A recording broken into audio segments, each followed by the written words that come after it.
이곳에 계신 도우리교회 모든 성도님들 환영하고 축복합니다. 이 추운 날씨 속에서도 아버지께서 주시는 귀한 은혜 시간 되기를 간절히 원합니다. 여러분은 예수님께서 부활하심을 믿으십니까? 아멘. 다시 한번 할게요. 아멘. 우리 당연히 믿죠. 이곳에 계신 도우리교회 성도님뿐 아니라 우리가 그리스도인들, 전 세계에 있는 모든 그리스도인들은 예수님께서 부활하심을 당연히 믿겠죠. 근데 재밌는 거는 예수님이 이제 십자가 사건이 있기 전, 그러니까 활동에 따른 여러 가지 기록은, 역사적인 기록은 많이 있습니다. 그런데 예수님이 부활하셨다, 그리고 그 후에 역사적인 기록은 없어요. 그래서 어떤 사람들은 아니 예수님이 부활하셨다는데 기록이 없지 않느냐, 이렇게 따지는 사람들이 있어요. 물론 예수님이 부활하셨다라는 역사적인 기록은 없어요. 하지만 예수님이 부활하셨다라는 증거는 있습니다. 그게 누구냐? 그게 무엇이냐? 바로 부활하심을 전했던 제자들입니다. 우리 본래 제자들은 예수님이 잡혀가셨을 때 요한을 제외하고 모든 제자들이 뿔뿔이 흩어지거나 도망갔죠. 특히 그 수석 제자라고 말했던 베드로조차도 예수님이 잡혀가셨던 곳까지는 따라갔습니다. 그래서 뜰에서 불을 쬐고 있을 때 그 주변에 있던 사람들이 베드로를 알아보는 거죠. 너는 예수란 자의 옆에 있던 자가 아니냐 라고 하니 베드로가 굳굳 부인합니다. 나는 예수란 자를 모르고. 아니다, 너는 예수라는 자의 옆에 있었던 자다 라고 계속 사람들이 따지니까 나는 예수님을 모른다는 거에 맹세까지 해요. 그리고 새벽닭이 울죠. 예수님이 베드로에게 너는 새벽닭이 3번 울기 전에 나를 부인할 것이다 라고 이미 예언을 하셨어요.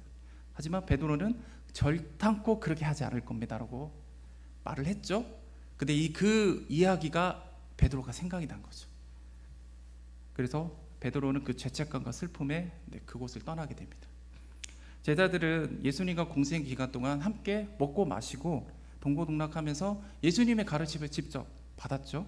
그리고 함께 예수님과 함께 그 사역을 감당했던 자들입니다. 어쩌면요 가족보다도 더 가깝죠. 끈끈하고 정말 친밀했던 자가 예수님과 제자와의 관계입니다. 그런데 그들은 삶의 위기가 찾아왔고 어려움에 오자마자 두려움에 빠져서 바로 예수님을 배신하고 맙니다. 왜냐하면 저들은요 예수님이 진정 누구신지, 아니면 예수님의 그 사명을 이해하지 못했기 때문이죠. 그저 자신들이 꿈꾸는 삶, 꿈꾸는 그 꿈을 주님을 통해서 이루어지길 원했던 것이죠. 그들은 예수님이 당시 로마의 압제로부터 이스라엘을 해방하고 예수님 왕이 되시면 우리가 그 옆자리에서 한 자리 차지하겠다라는 마음으로 예수님을 쫓던 자들이었거든요. 즉 예수님에 대한 믿음이 매우 부족했던 제자들이었어요. 근데 갑자기 이들이 예수님의 십자가 사건 이후에 그 도망갔던 자들이 갑자기 나타난 거예요. 그러더니 강하고 담대한 모습으로 갑자기 예수님이 부활하셨다는 걸 증거하기 시작해요. 전하기 시작합니다. 게다가 예수님이 하셨던 그 놀라운 기적의 사건들을 이 제자들도 하기 시작한다는 거예요. 베드로와 요한이 기도하려고 성전에 올라갔을 때 그곳에서 평생 구걸하면서 살았던 안진뱅이가 있었죠. 베드로와 요한이 그를 보고 은과 금은 내게 없거니와 내게 있는 것은 내게 명하노니 나사렛 예수님의 이름으로 일어나 걸으라 하면서 그의 팔을 잡고 일으키죠. 놀라운 기적이 일어나요. 그리고 베드로와 요한이 설교를 하는데 수많은 사람들이 그 설교를 듣고 마음의 찔림을 받아 회개합니다. 예수님의 복음을 받아들여요. 그 수가 무려 몇천 명이 한 번의 설교로 그렇게 변화된 거예요. 이들의 모습이 달라진 거예요. 아직 예수님이 그 예수를 믿는 잔당들을 쫓던 때예요. 예수님의 십자가 처형이 일어난 지 얼마 안 됐고요. 예수님의 이름을 언급하면은 그들에게 어떤 위험이 있을지 알 수가 없을 때입니다. 잡혀갖고 매를 맞고 감옥에 갇힐 수 있을 때인데 심한 환난과 박해를 받을 수 있는데 제자들은 이전과 다르게 강하고 담대한 모습으로 나아가기 시작하는 거예요. 즉 제자들은 부활의 증인으로 변화된 겁니다. 그렇게 수많은 사람들이 이렇게 변화된 제자들의 모습을 통해 부활하신 예수님을 받아들일 수밖에 없는 겁니다. 그들은 불과 도망갔던 제자들의 모습을 알고 있었거든요. 갑자기 변화된 저들의 모습 속에 저들의 마음이 변화가 된 겁니다.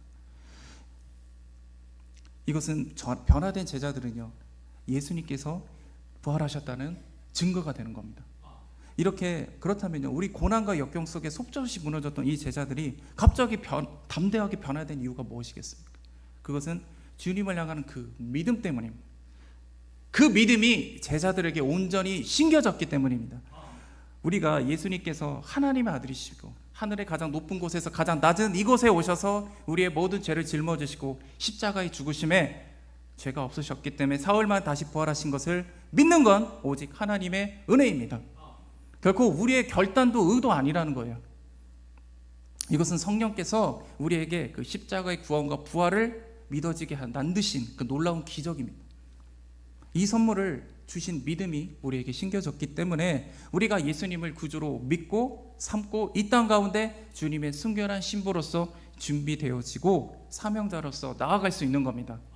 그리고 이 믿음으로 인해서 우리는 이 악한 세상 속에서도 주님께서 주신 그 마음을 지키고 승리하며 살아갈 수 있는 것입니다.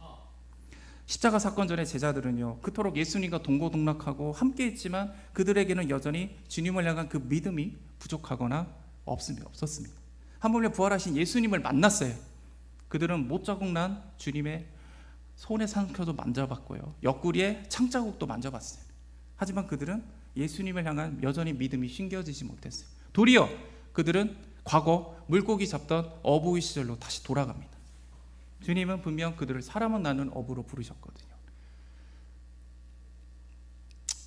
주님이 부활하시는 오시는데 계속 머물지 않고 계속 사라지시는 거예요. 불안한 거죠, 제자들은. 주님이 우리의 연약한 과거에 우리가 지은 죄 때문에 주님이 저리 하시는 건가? 라는 두려운 마음이 휩싸이는 거죠. 그러면서 결국 갈릴리로 떠나잖아요. 왜냐하면 주님이 나는 갈릴리로 갈 것이라고 이미 말씀을 하셨거든요. 하지만 그 이면 속에는 그 제자들이 이미 자신의 사명을 포기할지도 모르는 걸 이미 예수님이 아셨던 것 같아요. 미리 앞서가서 준비하신 거예요. 그리고 주님이 그들을 모두 용서해 주시죠. 그리고 그들에게 다시 사람을 낳는 어부로서 세워주십니다.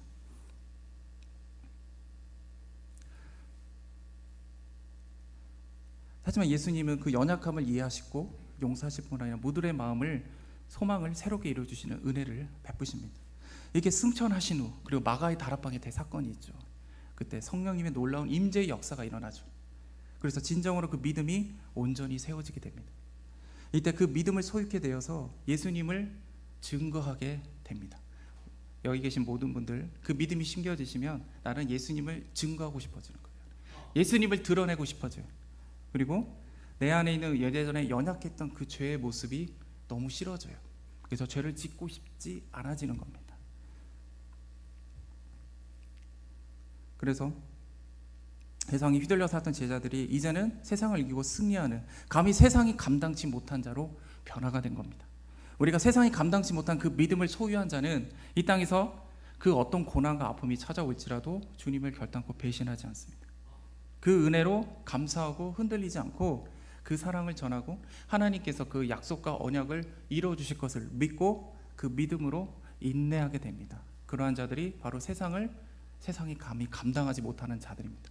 우리 사도행전 5장 41절에서 42절을 보면요, 사도들은 그 이름을 위하여 능력받은 일에 합당한 자로 여기심을 기뻐하면서 공회 앞에 떠나가니라. 그들이 날마다 성전에 있든지 집에 있든지 예수는 그리스도라고 가르치게 전도하기를 그치지 아니하니라 라고 말합니다. 예수 그리스도를 믿고 증거하는 일에 조롱과 어려움이 있을지라도 세상이 감당하지 못하는 자들로 변화된 이 제자들의 발목을 붙잡을 수가 없었다는 겁니다. 사도행전 8장 4절에 보면은 스데반 집사님의 순교 사건 이후에 그리스도인들이 어떻게 했는지가 나와요. 스데반 집사님의 순교 이후 대박해가 시작이 돼요. 그래서 사도 외에는 예루살렘에 머무는 자 없이 모두 유대와 사마리아로 뿔뿔이 흩어집니다. 뿔뿔이 흩어졌는데 놀랍게도 뿔 터진 그곳에도 그들은 복음을 전했다는 겁니다. 좌절하고 지금 낙심할 수 있는 상황이잖아요. 우리가 주님의 일을 감당하는데 오히려 더 큰 박해가 찾아왔어요. 그래서 뿔뿔이 흩어질 수밖에 없는데 그들은 그것에 영향받지 않고 여전히 주님의 이름을 증거하고 말씀을 전했다는 겁니다. 그걸로 인해 제자들은 그 마음이 꺾이지 않았다는 것을 말합니다. 제자들이 마음이 꺾이지 않는 이유가 무엇이겠습니까? 그것은 제자들이 주님께서 이 땅 가운데 갚을 수 없는 너무도 큰 은혜를 받았기 때문이죠. 예수님을 배신하고 부인했던 제자들을 예수님은 너그럽게 그 사랑으로 용서하실 뿐 아니라 골로새서 1장 13절 말씀에 그가 우리를 흑암에서 건져내사 그의 사랑의 아들의 나라로 옮기셨으니 라는 말씀하신 것처럼 제자들을 그리고 우리들을 예수님께서 사망에서 생명으로 옮기신 그 은혜가 있기 때문입니다. 여기 계신 도립교회 모든 성도님들은 사망에서 생명으로 옮기신 그 은혜를 입으신 것을 믿으십니까? 아멘. 그리고 우리가 이 땅에서 예수님을 믿음으로 인해 세상 사람들에게 조롱당할 수도 있고요, 박해당할 때 우리도 제자들처럼 오히려 그 조롱을 기뻐하고 주님을 전하고 증거하는 일에 멈추지 않고 감당하실 수 있겠습니까? 그래서 주님께서 기뻐하시는 그 선한 일을 하고자 할 때 오히려 그것으로 인해 어려움이 또 찾아오고요, 또 억울한 일을 당할 때 그곳에서도 여전히 주님을 신뢰하고 주님을 증거하실 수 있겠습니까? 아멘. 이 시간은 우리 주님의 그 사랑과 은혜에 감사하며 이 모든 것을 가능케 하는 이 세상이 감당하지 못하는 그 믿음이 이곳에 계신 도우리교회 모든 분들에게 더하여지고 심겨지는 은혜가 있기를 원합니다. 그리고 그 믿음으로 주님께서 보내신 각자의 자리, 가정이나 일터, 여러 가지 주님이 보내신 곳, 주님이 부르신 곳, 그곳에서도 주님의 제자로서 예수님의 부활을 증거하시고 삶으로 예배드리는 그 삶을 살아가길 원합니다. 우리들은 흑암에서 빛으로 옮겨진 큰 은혜를 입은 자들입니다. 하나님의 나라로 옮겨졌죠. 이제는 예수님께 우리들은 매여진 자들입니다. 그래서 우리가 세상을 감당하는 자들이 아닙니다. 세상이 이제 우리를 감당하지 못한 자임을 기억하시길 원합니다. 물론 지금은 주님께서 영광 받으시는 시대니까 우리가 예수님을 믿는다고 해서 사도들이 활동했던 것처럼 그 시절처럼 감옥에 갇히거나 매를 맞거나 이렇게 고문을 받고 엄청난 박해가 있는 건 아니죠. 하지만 우리는 여전히 악한 영이 지배하는 이 땅 가운데 거하며 살아가야만 한다는 겁니다. 주님이 우리를 하나님 나라로 옮기셨지만 바로 우리를 하나님 천국으로 옮기신 건 아니죠. 이 땅에 남겨놓으셨다면 그만한 이유가 있다는 거죠. 그리고 우리가 주님의 은혜로 주신 이 믿음을 우리가 소유하고 있는 한 세상은 우리를 조롱할 겁니다. 그리고 미련하다고 말하며 그 믿음을 버리라고 유혹할 겁니다. 지금 금요 예배 가운데 함께 하시는 모든 분들 축복합니다. 세상은요, 아니 주일에만 예배드리지 금요일날 와서 예배드리냐고 말할 거예요. 아니 피곤하지 않느냐, 집에 가서 쉬어라, 아니면 그 시간에 너희들 돈을 벌거나 공부를 하거나 그렇게 너를 위해서 써라라고 말할 거예요. 우리 보세요, 수요 예배도 드리고 금요 예배도 드리고 새벽 예배도 드리시죠. 여기 계신 분들 아마 교회에서 주무시는 분도 있을 거고 내일 아침 일찍 오셔서 같이 청소하고 함께 하신 분도 있을 겁니다. 이런 모습을 세상 사람들은 미련하다 할 거라고요. 근데 세상 사람들은 어쩌면 저희들 향해서 오히려 관심이 없어요. 이 시대 교회들이 흔히 말하는 뭔가 죄가 생기면 막 그 기사 같은데 막 이렇게 떠들썩하죠.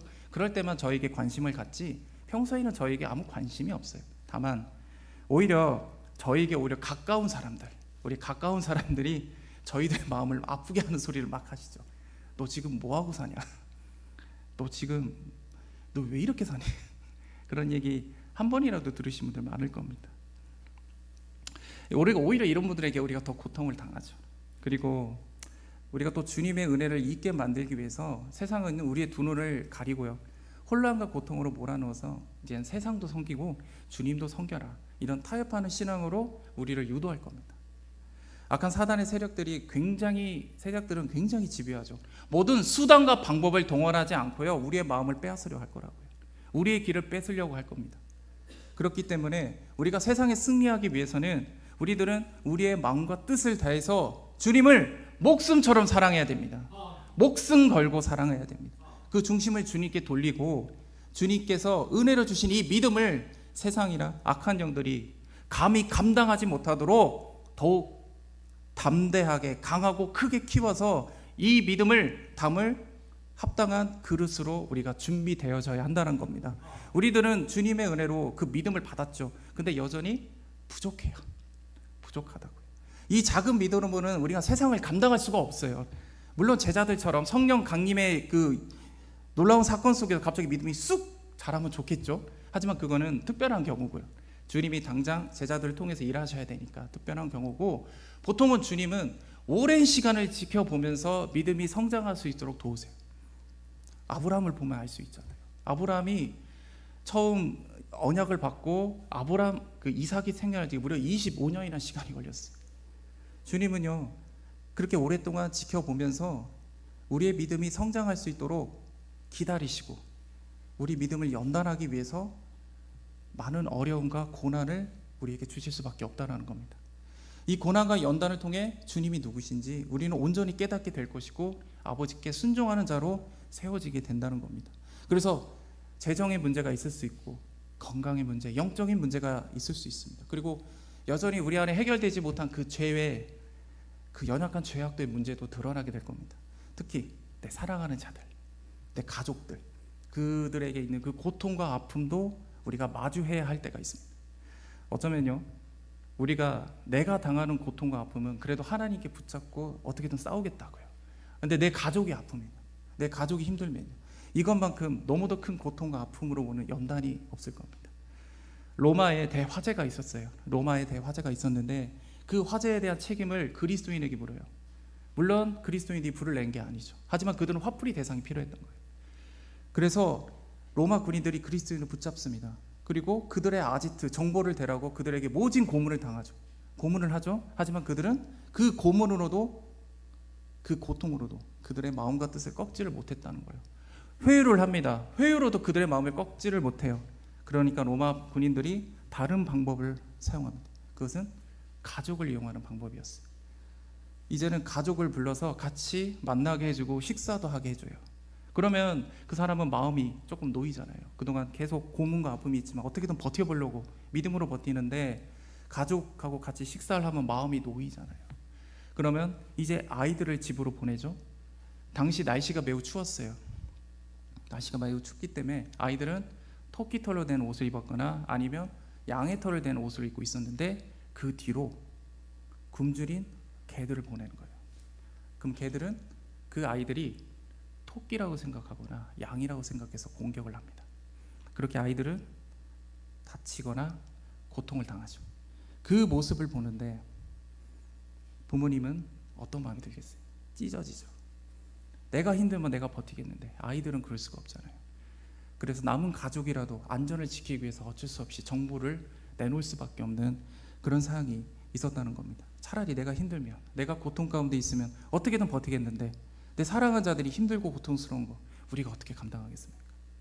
제가 개인적으로 아는 아프리카 세네갈에서 MK들을 섬겼던 선교사님이 계세요. 이 선교사님은 이제 세네갈에서 사역하시기 위해서 프랑스로 가셨어요. 이 세네갈은 프랑스에서 이제 예전에 식민 지배가 있었기 때문에 제2의 언어가 프랑스어예요. 그래서 그곳에서 세네갈 선교를 위해 여러 가지를 준비하신 거죠. 언어도 배우고 준비하는 과정에 하나님께서 이제 귀한 생명, 이제 제 둘째 아이를 이제 주신 거예요. 그래서 그 준비하는 과정이 매우 힘들으셨대요. 공부는 해야겠고 아이도 육아도 해야 되고 또 재정은 재정대로 힘들고 그렇게 하는 과정에서도 하나님이 주신 생명이니까 감사하는 마음으로 이것을 감당했다는 거죠. 근데 때가 돼가서 이제 세네갈에 갑니다. 그곳에서 이제 사역을 하셨는데 워낙 일이 많고 바쁘다 보니까 여기서 자녀들을 제대로 보살피지 못했다는 거예요. 이제 큰 아이가 있는데 큰 아이는 어느 정도 나이가 먹었으니까 어느 정도 나이가 있으니까 이 아이는 그래도 놔두면 자기가 알아서 잘 지내는데 문제는 이제 둘째 아이였던 거예요. 태어난 지 얼마 안 된 아이.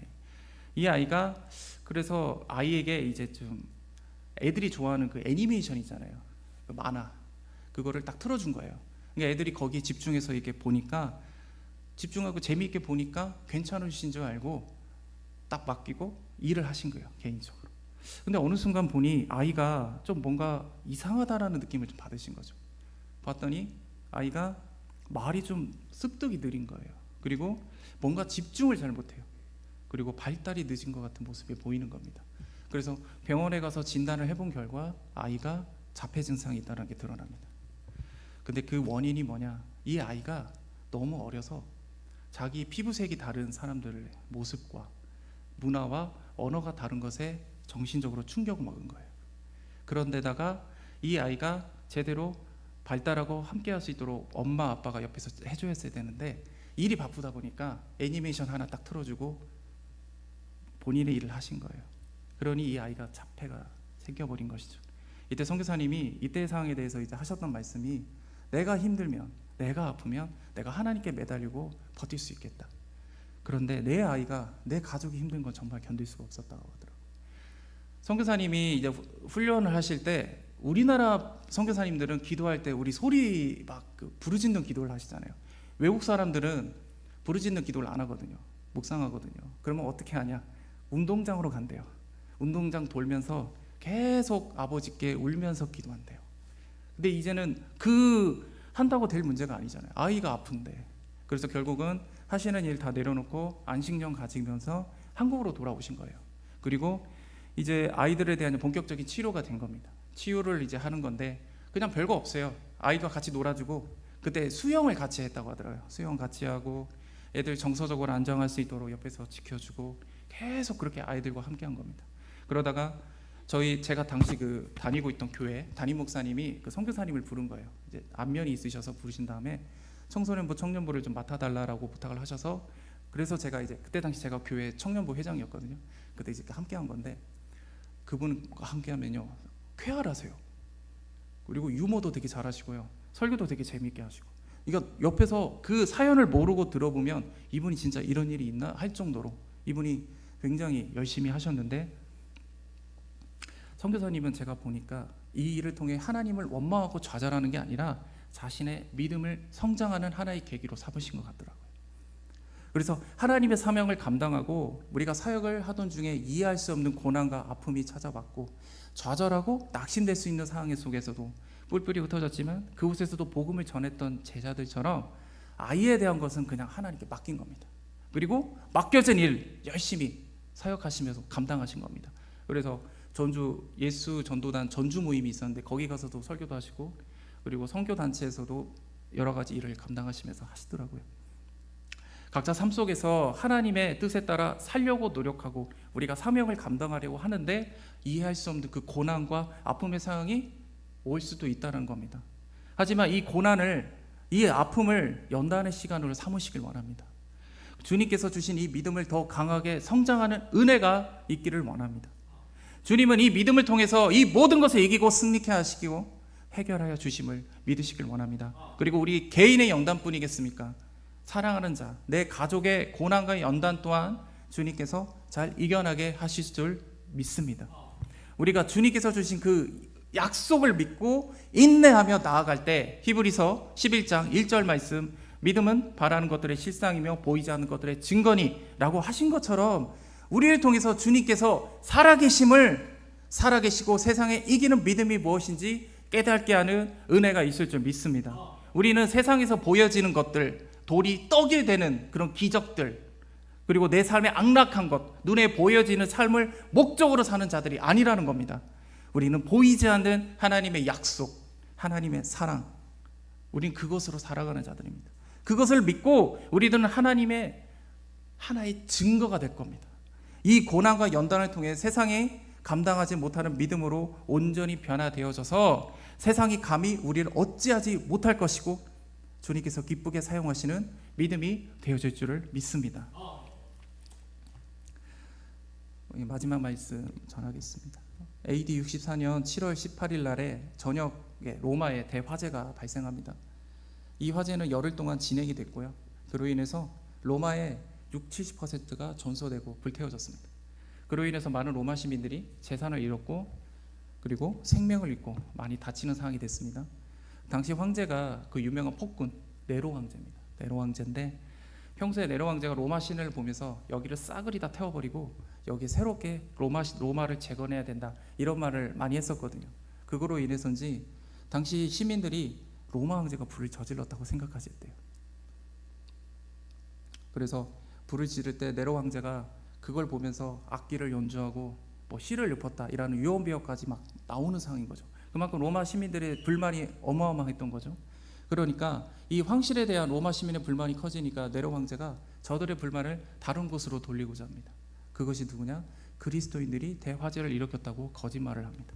당시 로마인들은 그리스도인에 대해서 어느 정도 편견과 오해가 있었어요. 그러니까 우리가 성찬식을 하면은 우리가 예수님의 몸을 먹고 예수님의 피를 마시잖아요.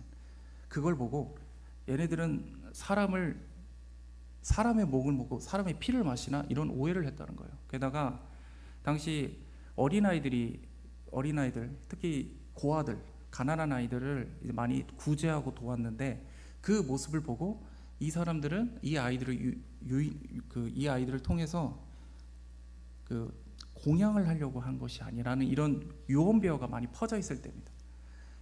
특히 이제 복음이 가난하고 이제 가장 낮은 하층민 중심으로 복음이 그때 당시 전해지고 있었기 때문에 이 황제를 중심으로 한 로마의 그 질서가 예수 그리스도의 복음을 통해 흔들릴 수도 있었거든요. 그래서 로마 시민들이 이 그리스도인들을 좀 많이 좋아하지 않았어요. 하지만 무엇보다도 로마 시민들은 이 대화재에 대해서 책임의 대상을 그냥 찾았을 뿐입니다. 그러니까 화풀이 대상이 필요했어요. 그거를 누구로 했냐면은 바로 골칫거리고 가장 낮은 하층민이었던 그리스도인에게 모두 책임을 전가시켜버린 겁니다. 그리고 그 결과는 매우 처참했습니다. 그 이전까지 있었던 고난과 핍박의 수준을 뛰어넘어서 정말 가장 큰 환란의 시기가 찾아오게 됩니다. 이 시기에 그리스도인들이 광야로 도망가고 카타콤이라고 하죠. 지하 무덤 속에 도망갑니다. 그 무덤 안에 더 큰 아래 무덤을 그 땅을 파가지고 거기에 방을 만들고 사람들이 모이는 방을 만든 거예요. 지금도 그 유적이 발견이 돼요. 그곳에 가면은 어느 지역과 층까지만 갈 수 있어요. 왜 그냥 더 갔다가는 길을 잃어버려요. 길을 잃어버리면 길을 영원히 못 찾습니다. 그런 곳에 숨어 있었어요. 그래서 이 환란의 시기를 버텨보려고 했던 거죠. 그리고 이 시기 때 수많은 그리스도인들이 잡혀서 순교를 당합니다. 이때 바울이요 참수를 당해요. 그리고 베드로도 그 유명한 거꾸로 매달린 십자가에서 순교를 하게 되죠. 이렇게 붙잡힌 그리스도인들이 로마 원형 경기장에 모여가지고 옷을 다 발가벗기고요, 그 짐승들, 사자들의 밥이 됩니다. 수많은 로마 시인들이 지켜보는 과정에서 그들은 그런 말도 안 되는 순교들을 당해요. 그리고 십자가에 못 박혀서 화형당합니다. 그들이 그렇게 고통당하고 아픔을 당했던 이유는 대화자의 책임이 아니에요. 단지 그들이 예수님을 믿었다는 이유 하나입니다. 저들을 살 수 있는 방법이 없었을까요? 있었어요. 그것은 예수님을 부인하면 됩니다.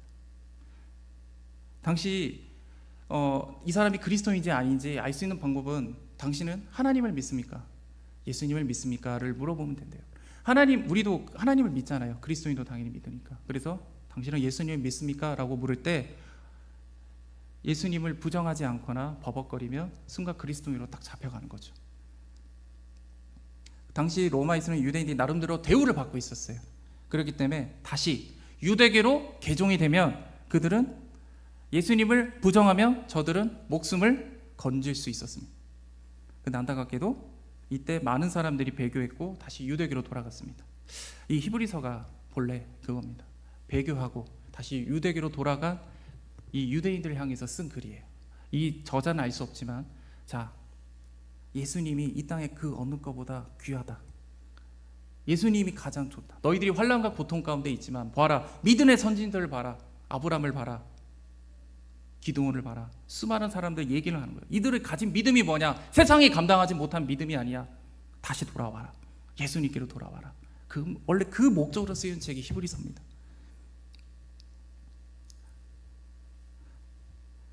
하지만 끝까지 예수님을 사랑했고 부인하지 않았던 자들은요, 끝내 이제 사자밥이 돼요. 십자가 화형이 다 채워지게 됩니다. 이것이 바로 세상이 감당하지 못하는 진정한 순종입니다. 우리들은 예수님 믿으면 나에게 있는 그 모든 문제가 해결될 거고 내 삶이 평안해질 거고 행복해질 거라고 다들 생각합니다. 하지만 그 믿음의 근거를 하나님의 말씀이 아니라 내가 가진 꿈과 신념에 들 때가 있어요.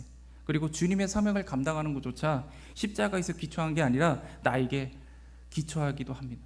그러면서 우리가 예수님을 믿고 세상 가운데 살아가다 보면 우리에게 주님은 이해할 수 없는 고난과 시련을 주시면서 순종을 요구하실 때가 있다는 거예요. 그러면서 주님은 너 이러고도 나 사랑할래? 이러고도 나에게 순종할래? 이렇게 물으시는 거예요. 우리 도립교회가 선조지동 시절에 제가 알기로는 그때 가지고 있던 재정을 싹 다 없어진 걸로 알거든요. 근데 하나님은 거기에서 교회를 세우라고 하셨거든요. 목사님은 순종하신 거예요. 순종의 결과가 어떤 겁니까? 가지고 있던 모든 재정이 다 사라진 거였어요. 제가 이런 얘기도 들었어요. 어떤 분은 설교하는데 설교를 못한다고 도중에 끌어내려졌대요. 그런 것들을 당하게 하시는 거예요. 그러면서 주님은 묻죠. 너 이러고도 나한테 순종할래? 말도 안 되는 일을 주님은 순종을 요구하실 때가 있어요. 그때 우리 안에 여러 가지 혼란이 와요. 고통의 시간이 오게 온다고요. 주님에 대한 혼란이 오고요. 물리적인 고난과 고통이 오고요. 신앙에 대한 회의감도 든다고요. 그러면 우리는 어떻게 해요? 하나님, 나 이 길 포기하고 싶어요. 저 그만할래요. 우리 이런 얘기 엄청 얘기하죠. 당시 대화재 때 그리스도인들이 어떤 혼란이 있었을까요? 예수님은 곧 오신다고 하셨거든요. 근데 오시지 않는 거죠. 지금까지 아직 안 오셨고. 그리고 그들에게는 물리적 고난과 고통도 있죠. 게다가 같이 함께 했던 사람들이 배교하는 거예요. 유대교로 다 개종을 하잖아요. 자기들 팔아요. 혼란이 와요. 그리고 신앙에 대한 회의감이 들어요. 이 길을 얼마나 포기하고 싶었을까요? 하지만 우리가 이 시련 속에서 깨달아야 할 것은 바로 예수 그리스도입니다. 이 땅에서 그 어떤 것보다 귀한 것은 바로 예수 그리스도란 거예요.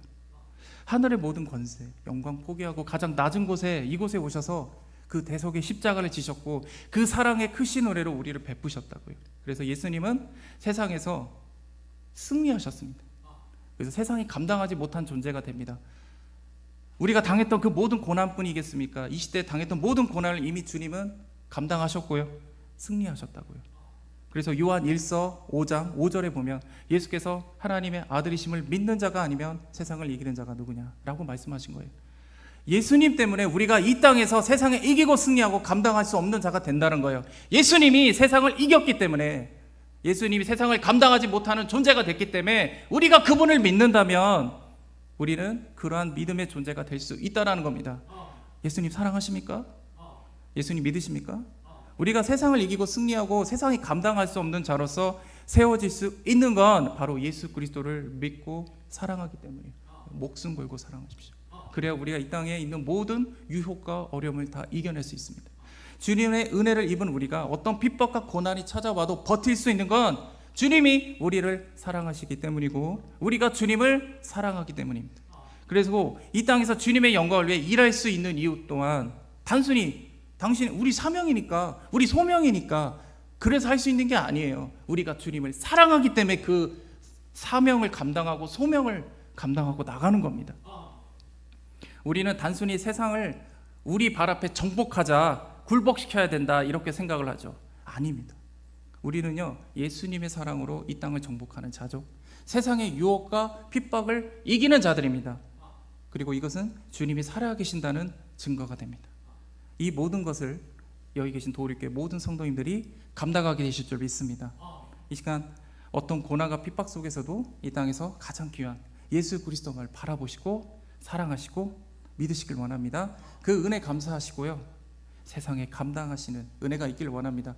예수님을 누구보다 사랑하시고 예수님 때문에 인내하시고 우리에게 주신 그 믿음으로 이기고 승리하는 도우리교회 모든 성도님 되시기를 예수님의 이름으로 축복합니다. 기도하겠습니다.